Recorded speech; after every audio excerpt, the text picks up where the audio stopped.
మా గుండెలు ఉంటాయి, అమ్ముకుంటారా మీరు? మా గుండెలు, మా కిడ్నీలు, మా రక్తాలు అమ్ముకుంటారా మీరు? మా నిద్దలు నర్సులు సంపాదించుకుంటారా? మీ పిల్లలకు పెట్టుకుంటారా మీరు?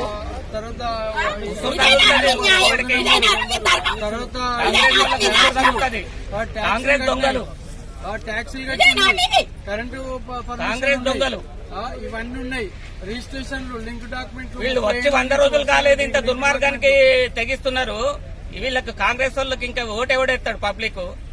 అప్పుడే కలెక్షన్లు మొదలు పెట్టారు. లీడర్లు, లోకల్ లీడర్లు చేసే టీఆర్ఎస్ ప్రభుత్వం కూలగొట్టిండు. లోకల్ లీడర్లు డబ్బులు కావాలి. కాంగ్రెస్ కాంగ్రెస్ వాళ్ళకి ఇప్పుడు కావాలట. జీవోలో పెట్టిన తర్వాత ఎట్లా కూల కొడతారండి? 118 జీవోలో పెట్టింది గత గవర్నమెంట్ మీద మేము ఫైట్ చేస్తే. ఎల్ఆర్ఎస్ ఉంది, మున్సిపల్ పర్మిషన్ ఉంది. 30 ఏళ్ల క్రితం కొన్న ప్లాట్లు ఇవి.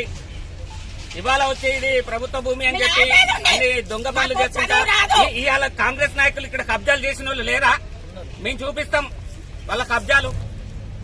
ఇప్పుడు ఇక్కడ గవర్నమెంట్ ల్యాండ్ అమ్ముకుంటే వాళ్ళ దగ్గర డబ్బులు తీసుకుని వాళ్ళు కూలగొట్టిరా? ఇదే రెవెన్యూ అధికారులు కూడా లంచాలు తీసుకున్నారు కదా. రైతులకు 5-5 లక్షలు తీసుకుని రిజిస్ట్రేషన్ చేస్తున్నారు మేడిపల్లి 62 సర్వే నెంబర్ లో. ఎంక్వైరీ ఏమన్నాడు?